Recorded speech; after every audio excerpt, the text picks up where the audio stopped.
अस्सलाम वालेकुम। अच्छा, असां न्यूक्लियर फिशन प्रोसेस पढ़ी आयासीं। ठीकु आहे। फिशन प्रोसेस थोरो मां जेकॾहिं रिपीट करे वञा, फिशन प्रोसेस जो मतिलबु हूंदो आहे को बि वॾो न्यूक्लियस कंहिं ॿिनि नंढनि न्यूक्लियस में स्प्लिट थी वेंदो आहे या टुटी पवंदो आहे।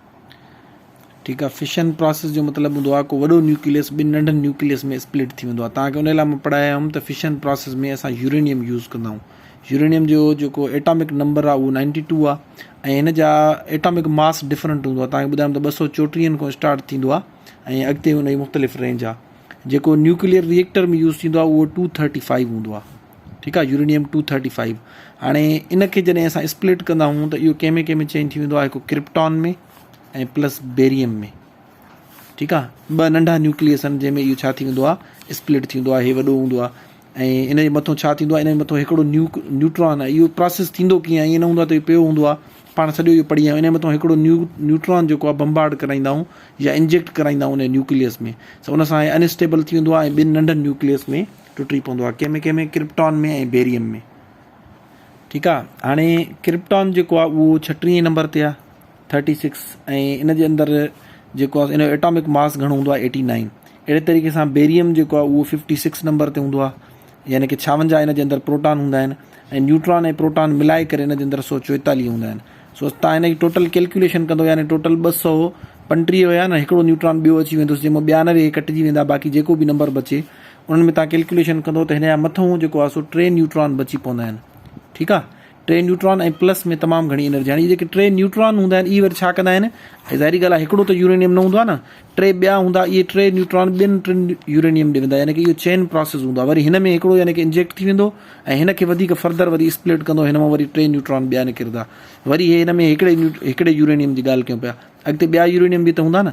सो इहो चेन प्रोसेस हूंदो आहे, या जेको आहे सो जीअं ट्रिगर इफेक्ट जीअं चइजे ऑन थी वेंदो आहे। वरी हे वञी हिन खे अनस्टेबल कंदो, क्रिप्टॉन ऐं जेको आहे सो बेरियम ठहंदा ऐं प्लस में हिन मां 3 न्यूट्रॉन ॿिया निकिरी ईंदा। वरी उहे 3 न्यूट्रॉन अॻिते वरी फर्दर ॿिनि जेके 3 एटम हूंदा यूरेनियम जा उन्हनि खे अॻिते जेको आहे सो ट्रिगर कंदा या उन्हनि खे स्प्लिट कंदा या टोड़े छॾींदा। ठीकु आहे। सो इहो हुयो फिशन प्रोसेस। असां ऑलरेडी डिटेल में हिन सॼे खे पढ़ी आया आहियूं। अॼु असां पढ़ंदासीं फ्यूजन प्रोसेस, ऐं तव्हांखे इहो ई ॿुधाया आहियूं पेपरनि में, तव्हांखे इहो बि पुछी सघनि था पिया त एटम बम जेको आहे उहो फिशन प्रोसेस तहत कमु कंदो आहे। एटम बम में यूरेनियम इस्तेमालु थींदो आहे। यूरेनियम जो कहिड़ो आइसोटोप 235 वारो, उहो स्प्लिट थींदो आहे क्रिप्टॉन ऐं बेरियम में। हाणे पाण पढ़ंदासीं फ्यूजन प्रोसेस। ठीकु आहे। इंग्लिश जो लफ़्ज़ आहे फ्यूजन। फ्यूज़ जो मतिलबु हूंदो आहे मर्ज करणु, कंहिं बि ॿिनि शयुनि खे पाण में मर्ज करणु, गॾे छॾणु। हाणे इन में छा थींदो आहे, हुन में वॾो एटम नंढे ॿिनि में टुटे पियो, हिन में 2 नंढा एटम असां मिलाईंदा आहियूं, उन मिली करे हिकु वॾो एटम या हैवी एटम ठाहींदा आहिनि ऐं बदिले में तमामु घणी जेको आहे सो एनर्जी रिलीज़ थींदी आहे। हाणे कहिड़ा 2, हिन में अगेन हाइड्रोजन जा 2 जेको आइसोटोप इस्तेमालु थींदा आहिनि। हाइड्रोजन जा असां 3 आइसोटोप पढ़ी आयासीं। पहिरियों नंबर हूंदो आहे हाइड्रोजन, जंहिंजे अंदरि जेकॾहिं हिन न्यूक्लियस ठाहियूं त हिन जे अंदरि प्रोटॉन हिकिड़ो हूंदो आहे, इलेक्ट्रॉन हिकिड़ो हूंदो आहे, न्यूट्रॉन हिन जे अंदरि हूंदो ई न आहे। ॿियो असां ड्यूटेरियम पढ़ियोसीं, जंहिंजे अंदरि हिकु प्रोटॉन, हिकु न्यूट्रॉन ऐं हिकिड़ो इलेक्ट्रॉन हूंदो आहे। सो इन करे हिन खे असां जेको आहे डी सां ज़ाहिर कंदा आहियूं। हिन जो एटॉमिक नंबर 1 हूंदो आहे ऐं एटॉमिक मास घणो हूंदो अथसि, एटॉमिक मास 2 हूंदो अथसि। हिन खे एच सां ज़ाहिर कंदा आहियूं, एटॉमिक नंबर 1 हूंदो अथसि ऐं एटॉमिक मास बि 1 हूंदो अथसि। इन करे जो हिन जे अंदरि सिर्फ़ु प्रोटॉन हूंदो आहे, न्यूट्रॉन हूंदो ई न आहे। एटॉमिक नंबर ऐं एटॉमिक मास ऑलरेडी असां पढ़ी आया आहियूं। ठीकु आहे। उनखां पोइ टियों हिन जो हूंदो आहे ट्राइट्रियम, जंहिंखे टी सां ज़ाहिर कबो आहे। इन जो बि एटॉमिक नंबर 1 हूंदो आहे, पर एटॉमिक मास हिन जो 3 हूंदो आहे। छो जो हिन जे न्यूक्लियस में प्रोटॉन 1 ऐं न्यूट्रॉन 2 हूंदा आहिनि, इलेक्ट्रॉन बि हिन जे अंदरि 1 हूंदो आहे। ऑलरेडी असां हे 3 डिस्कस करे आया आहियूं।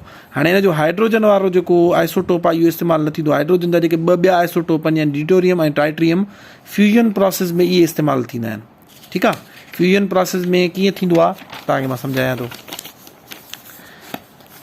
अच्छा, हाणे फ्यूजन प्रोसेस में छा थींदो, असां हिकिड़ो जेको आहे सो ड्यूटेरियम खणंदासीं, जंहिंजो एटॉमिक नंबर 1 आहे, एटॉमिक मास 2 आहे। इन जो मतिलबु आहे जेकॾहिं असां हिन हली जस्ट न्यूक्लियस ठाहियूं था पिया, इन जो मतिलबु आहे हिन जे अंदरि हिकिड़ो प्रोटॉन हूंदो ऐं हिकिड़ो न्यूट्रॉन हूंदो।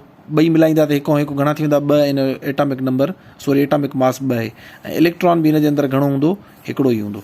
ॿियो असां छा खणंदासीं, ॿियो असां खणंदासीं ट्राइट्रियम, जंहिंजो एटॉमिक नंबर 1 आहे, एटॉमिक मास 3 आहे। इन जो मतिलबु आहे प्रोटॉन हिन जे अंदरि 1 हूंदो आहे, न्यूट्रॉन हिन जे अंदरि 2 हूंदा आहिनि ऐं इलेक्ट्रॉन हिन जे अंदरि साॻियो हिकिड़ो ई हूंदो, छो जो नंबर ऑफ प्रोटॉन ऐं नंबर ऑफ इलेक्ट्रॉन हमेशह इक्वल हूंदा आहिनि। हाणे इन्हनि खे तमामु घणी हीट ॾिनी वेंदी आहे। तव्हांखे पढ़ायां थो पियो, अॻिते छा थींदो आहे, हिननि खे तमामु घणी हीट मुहैया कई वेंदी आहे त इहे 2 पाण में फ्यूज़ थी वेंदा आहिनि, मर्ज थी वेंदा आहिनि ऐं इन्हनि मां छा ठहंदो आहे, बदिले में इन्हनि मां मिली करे हीलियम ठहंदो आहे। तव्हां पढ़ी आया hydrogen, helium, lithium, beryllium, boron. Hydrogen पहिरें नंबर ते आहे, एटॉमिक नंबर हुनजो 1 आहे। हीलियम ॿिए नंबर ते हूंदो आहे, नोबल गैस आहे। ठीकु आहे, हिन जे अंदरि 2 जेको आहे सो एटॉमिक नंबर 2 आहे, एटॉमिक मास 4 आहे। हाणे एटॉमिक नंबर 2 आहे त हिन जो मतिलबु आहे हिन जे अंदरि प्रोटॉन घणा हूंदा, 2। ठीकु आहे, ऐं न्यूट्रॉन हिन जे अंदरि घणा हूंदा, न्यूट्रॉन बि 2 हूंदा, तॾहिं 2 ऐं 2 हिन जो एटॉमिक मास 4 थी वेंदो।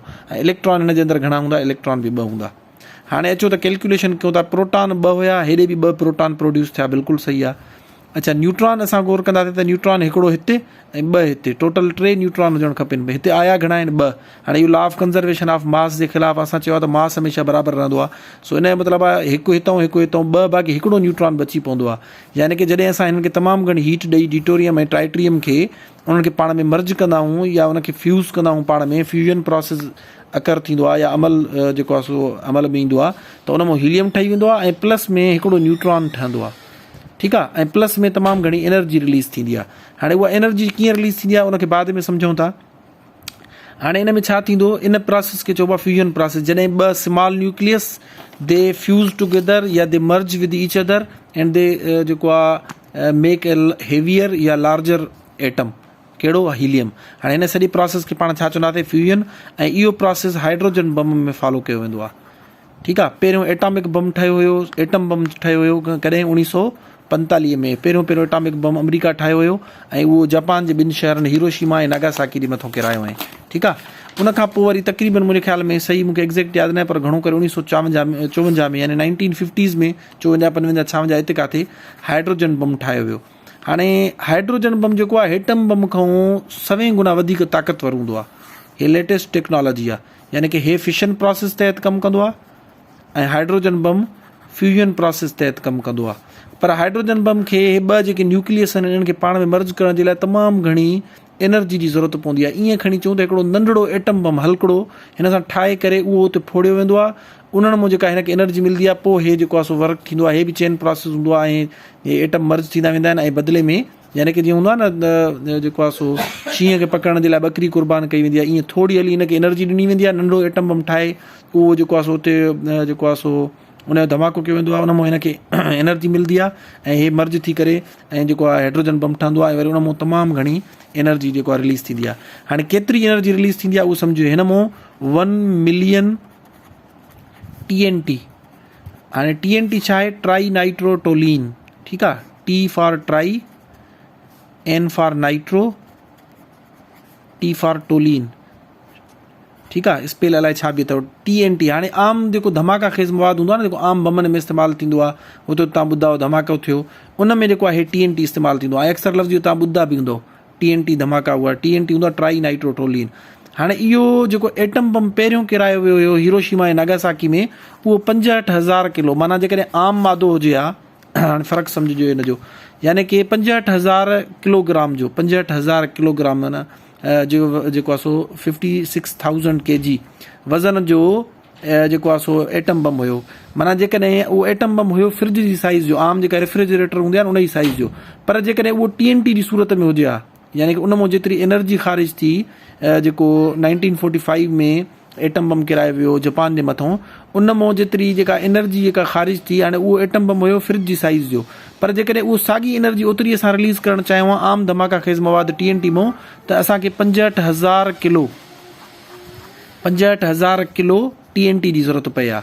हाणे 65,000 किलो खां 1 मिलियन टन, 1 मिलियन किलो बि न, 1 मिलियन टन आम हाइड्रोजन बम मां 1 मिलियन टन एनर्जी जेको आहे सो रिलीज़ थींदी आहे। यानी कि जेकॾहिं एतिरी असांखे एनर्जी असांखे जेको आहे सो ख़ारिज करणी हुजे त TNT असांखे केतिरो खपंदो, 10 लख टन, 10 लख किलो बि न, 10 लख टन।